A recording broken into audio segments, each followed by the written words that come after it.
बिस्मिल्लाहिर्रहमानिर्रहीम। अस्सलाम वालेकुम नाज़रीन, जॉयलैंड की कंट्रोवर्सी पे बात करेंगे। फिल्म रिलीज क्यों नहीं हुई, क्यों नहीं होने दी, क्या ऑब्जेक्शनेबल कंटेंट है उसके अंदर, और अब जो सेंसर बोर्ड का फैसला आया वो क्या है। 14 रुकनी कमेटी वजीर आजम ने इस पर कायम की थी, उसका फैसला आ गया, लेकिन पंजाब के अंदर ये फैसला इंप्लीमेंट नहीं होने जा रहा। मैं इसकी वजूहत आपको बताऊंगा। जॉयलैंड की फिल्म पर इतना कंट्रोवर्शियल इसे क्यों बना दिया गया, हालांकि पहली फिल्म है जिसको केन फेस्टिवल में एग्जिबिट किया गया और उसका बड़ा जबरदस्त रिस्पांस आया और ये तमाम सेंसर बोर्ड्स को क्लियर कर चुकी थी, उसके बावजूद सेंसर किया गया।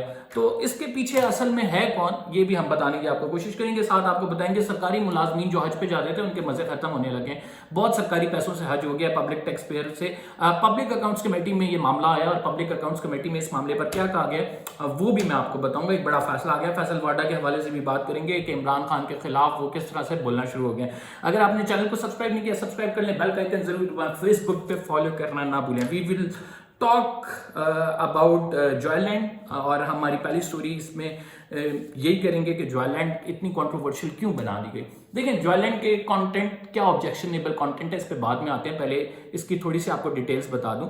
जॉयलैंड जो है ये फरवरी में 2022 फरवरी ये तमाम सेंसर बोर्ड्स को क्लियर कर चुकी थी, लेकिन इसकी स्क्रीनिंग जब साउथ एशिया में इसकी स्क्रीनिंग होनी थी उससे तकरीबन 7 से 8 दिन पहले इसको जो है बैन कर दिया गया। क्यों बैन किया गया? कुछ लोगों की जानिब से दरखास्तें हैं कि इसमें ऑब्जेक्शनेबल कंटेंट है और वो ये कहते थे कि हमारे सोशल नॉर्म से, हमारी मोरल वैल्यूज से जो है मुतजाद है, दैट्स वाई इसको बैन किया जाए। लेकिन इंटरेस्टिंगली उन लोगों ने ये फिल्म देखी नहीं थी, तो लिहाजा उनकी जब शिकायतें आई तो इस पर जो है वो मिनिस्ट्री ऑफ इंफॉर्मेशन ने एक्शन लिया और एक्शन लेते हुए इस फिल्म को बैन कर दिया गया।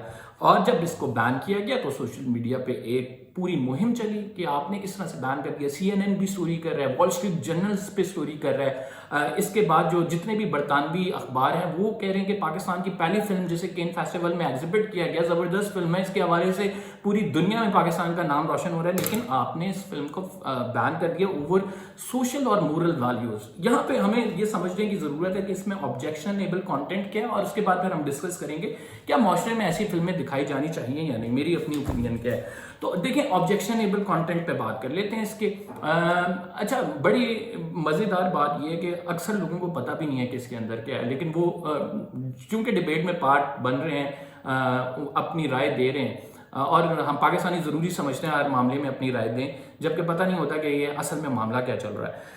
तो ये मामला बेसिकली है, एक स्टोरी ये है कंजर्वेटिव फैमिली की, और वो कंजर्वेटिव फैमिली में मैरिड जो मैन है वो he goes into affair with transgender. तो वो उसे जो है एक ट्रांसजेंडर से लव हो जाता है और वो कंजर्वेटिव फैमिली से बिलोंग करता होता है, और उसके बाद जो है वो एक थिएटर जाता है, उसमें ट्रांसजेंडर से प्यार हो जाता है। उसके बाद वो फिल्म आगे चलती है, एरोटिक सीन्स भी हैं। तो इसमें इस हवाले से लोगों ने कहा कि तो हमारी सोशल वैल्यूज नहीं है, ये तो हमारे नॉर्म्स नहीं है। बिल्कुल नहीं है, मॉरलिटी बिल्कुल।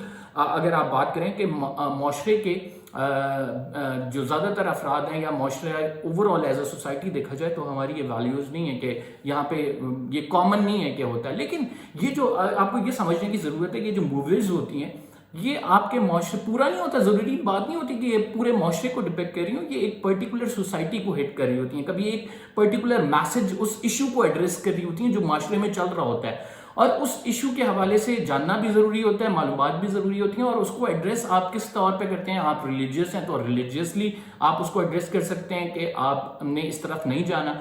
अगर आप एक लिबरल हैं, आप लिबरल पर्सपेक्टिव में आपने अपनी एनक लगा के देखना कि ये पर्टिकुलर एंगल कौन सा है और सही और गलत की तमीज़ उसमें आपने खुद करनी है। लेकिन एज अ होल माशरे में इसे बैन कर देना, एक इशू को एड्रेस किया जा रहा है, बड़ा इंपॉर्टेंट इशू है, तो मैं नहीं समझता ये बिल्कुल दुरुस्त बात है और ये किसी भी तौर पे होना चाहिए। फ्रीडम ऑफ एक्सप्रेशन होना चाहिए। हम एक जमहूरी माशरे में रह रहे हैं। आर्टिकल 19 हमारे कॉन्स्टिट्यूशन का कहता है कि आपको बिल्कुल आज़ादी है, तो बिल्कुल आज़ादी है, आप फिल्म चलाएं। ये कोई पोर्न वीडियो तो नहीं है जो आप चला रहे हैं। आपके माशरे का ये थोड़ा सा अक्स दिखा रही है, उन लोगों का अक्स दिखा रही है जो इसमें इस चीज़ का शिकार भी होते हैं और इस चीज़ से सफ़र भी करते हैं, तो लिहाजा उनका अक्स दिखाना चाहिए। ट्रांसजेंडर्स के इशू थोड़े हैं, और वो अगर किसी मेल मेंबर के साथ लव सीन में चला गया तो ये इट्स मतलब यानी कि आप ये कह सकते हैं कि ये एक डिफरेंट स्टोरी है, और डिफरेंट स्टोरीज को न्यूज़ मीडिया, सिनेमा, इनका काम ये होता है कि उन चीज़ों को हाईलाइट करें कि यार ये आपके माशरे का अक्सर, ये माशरे में आपके हो रहा है। तो अगर आप इसे छुपाएंगे तो कब तक छुपाते रहेंगे, ये हो तो रहा है चीज़ माशरे में। तो लिहाजा اس کو بین کرنا بالکل غلط ہے، اس کو کھولا جانا چاہیے. مورل ویلیوز ہوتی ہیں، آپ اپنی پرسپیکٹو سے دیکھ لیں. آپ کو اگر غلط لگتی ہے، میں فرض کریں نہیں سمجھتا میں مووی نہ دیکھوں، اگر میں مووی دیکھتا بھی ہوں میں اس میں سے ایک لیسن لرن کروں کہ یار یہ چیز ہے، اس طرح نہیں جانا چاہیے، اس طرح نہیں ہونا چاہیے، مورل ویلیوز کے خلاف ہے. ہاں کوشش یہ ہوتی ہے، کوشش یہ میری اپنی پریفرنس یہ ہوتی ہے کہ میں ایسی مووی دیکھوں جو میں فیملی کے ساتھ بیٹھ کے دیکھ سکوں. اگر آپ فیملی کے ساتھ نہیں بیٹھ کے دیکھ سکتے تو اس کا مطلب یہ ہے کہ بہت سارے ایسے ایشوز ہوتے ہیں جن پہ بات کی جاتی ہے لیکن وہ فیملی کے سامنے نہیں کی جا سکتی آپ کے بات. اس کا مطلب قطعاً یہ نہیں ہوتا کہ اس ایشو پہ بات کرنا چھوڑ دیں. خیر موونگ فارورڈ، یہ اس کا جو 14 رکنی کمیٹی نے اس کا دیکھا، سلمان صوفی صاحب اس کو دیکھ رہے تھے اوور لک کر کے، انہوں نے کہا کہ اس میں جو کچھ سینز ہیں اس کو ایڈٹ کر دیا جائے اور اس کو سینما گھروں میں نمائش کے لیے پیش کیا جائے. اب یہ ڈیسیجن آیا سینسر بورڈ سے کلیئر ہو گیا، آپ جوائے لینڈ فلم دیکھ سکیں گے لیکن پاکستان کے تمام علاقوں میں یہ فلم نہیں دکھائی جائے گی. یعنی میں آپ کی بات کر رہا ہوں خصوصاً سب سے بڑا صوبہ پاکستان کا پنجاب، پی ٹی آئی کی حکومت ہے وہاں پہ. پی ٹی آئی نے فیصلہ کیا ہے کہ یہ سینسر بورڈ کا فیصلہ برقرار رہے گا اور یہ اگلے حکم تک برقرار رہے گا، جبکہ وفاق کی جانب سے کہہ دیا گیا کہ یہ کلیئر ہے مووی. اب اس میں بھی پالیٹکس ہوتی ہے انفارچونیٹلی، ہمارے معاشرے میں ہر چیز میں ایک پولیٹیکل پرسپیکٹو ضرور ہوتا ہے اس کا، کیونکہ یہ ریسنٹ ڈیسیجن آیا، ابھی یہ ڈیسیجن آیا اور ہم آپ کو بتا رہے ہیں. آپ دیکھتے ہیں کہ اس آگے چل کے کیا بات بنتی ہے. آپ اپنی رائے کا اظہار کریں. کیا جو اس طرح کی موویز ہیں جوائے لینڈ کی، جو معاشرے میں ایشوز ایگزسٹ کرتے ہیں، ان پہ موویز بننی چاہیے یا نہیں بننی چاہیے؟ اگر بننی چاہیے تو کیا ان کے حوالے سے اس طرح سے سینسر ہونا چاہیے یا نہیں ہونا چاہیے؟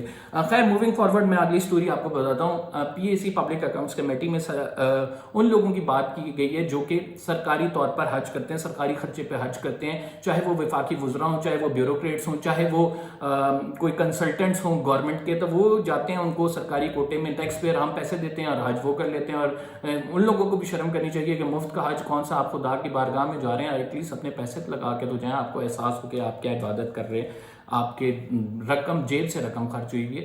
تو یہاں پہ سرکاری جو ہے پیسوں سے حج ہوتے ہیں اور اس کو روکنے کے لیے نور عالم خان جو ہیں انہوں نے کہہ دیا کہ اب یہ نہیں ہوگا اور اس کی رپورٹ طلب کر لی ہے. 30 دن کے اندر جواب دینا ہوگا کہ اس حوالے سے کہ کتنے لوگ ہیں جنہوں نے سرکاری پیسوں پہ حج کیا ہے، کتنے بیوروکریٹس ہیں جو اس میں آتے ہیں، کتنے سیاستدان ہیں جو سرکاری پیسوں پہ حج کرتے ہیں، اور ان سے ریکوری کی بھی بات کی گئی ہے. صرف یہ نہیں کہ ان کے خلاف کارروائی ہوگی یا ریکارڈ پیش کیا جائے گا. انہوں نے کہا کہ جن پیسوں سے آپ نے حج کیا ہے وہ واپس لا کے قومی خزانے میں ڈالیں. تو میں تو اس بات کا بالکل 110% I do agree with it کہ سرکاری پیسوں سے حج یار کس طرح، مطلب آپ خدا کے سامنے جا رہے ہیں، وہ بھی کسی کے پیسے پہ دل نہیں مانتا ہے. تو لہٰذا سرکاری پیسوں پہ حج کے حوالے سے ایک بڑا قدم اٹھا لیا گیا اور وہ پبلک اکاؤنٹس کمیٹی میں طلب ہو گیا. اب انہوں نے کہا پبلک اکاؤنٹس کمیٹی ہوتی ہے جہاں پہ آڈٹ رپورٹس آتی ہیں، تو آڈٹ رپورٹ آئی تھی مذہبی امور کے حوالے سے، اس میں بڑے ڈسکرپنسیز تھیں. تو لہٰذا اب سرکاری پیسوں پہ حج نہیں ہو سکے گا. یہ شہباز شریف صاحب جو اتنا بڑا ڈیلیگیشن لے کے جاتے ہیں، کیا یہ سرکاری پیسوں پہ ہوتا تھا؟ ویسے شہباز شریف صاحب کہتے ہیں کہ نہیں یہ میں نے اپنے پیسوں پہ کرایا، لیکن کیا پتہ لگتا ہے یار پاکستان میں زیادہ تر یہاں پہ ایلیٹ کلاس یہی کرتی ہے، ٹیکس پیئر منی پہ مزے کرتی ہے اور اس کے بعد جو ہے پھر وہ کہہ دیتی ہے ہم نے اپنے پیسوں سے کرایا.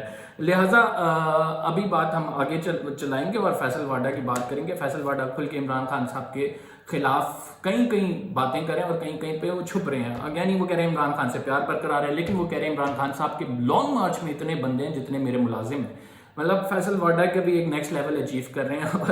اور ساتھ میں یہ بھی کہا جا رہا ہے، آپ کو پتہ ہے کہ ایک نیب میں کیس چل رہا ہے اور وہ نیب کا کیس ہے عمران خان صاحب کے جو جب کابینہ تھی تو 50 ملین پاؤنڈز جو آئے تھے وہ ملک ریاض صاحب کو دے دیے گئے تھے، سیٹلمنٹ تھی. اور اس سلسلے میں جو کیس چل رہا ہے اس حوالے سے کابینہ کے ممبرز کو نیب بلا رہا ہے. تو فیصل واڈا کیا فیصل واڈا وعدہ معاف گواہ بننے جا رہے ہیں؟ کیا وہ عمران خان صاحب کے خلاف بیان دیں گے؟ کیونکہ ہماری اطلاعات یہ ہیں کہ ہمارے ذرائع بتاتے ہیں کہ انہوں نے جا کے بیان جو دیا ہے، انہوں نے کہا کہ کابینہ کا غلط فیصلہ تھا ملک ریاض کے خلاف اس طرح سے پیسے منگوا کے ان کے نام کرنے. یعنی اپنی ہی کابینہ کے خلاف انہوں نے جو ہے وہ ایک ورڈکٹ دے دیا، ایک بیان دے دیا. تو لیٹس سی کہ یہ معاملات کس طرف جاتے ہیں. فیصل واڈا تو is jumping out of the ship because he think it's sinking. اور بہت سارے مفاد پرست ہوتے ہیں کہ جو چھوڑ جاتے ہیں پارٹی جب ٹائم آتا ہے. لیکن لیٹس سی معاملات کہاں جاتے ہیں. فی الحال کے لیے اتنے. قبل زدی کو اجازت دیجیے، انشاءاللہ اگلے ولاگ میں کچھ مزید تفصیلات کے ساتھ حاضر خدمت ہوں گے. اللہ حافظ.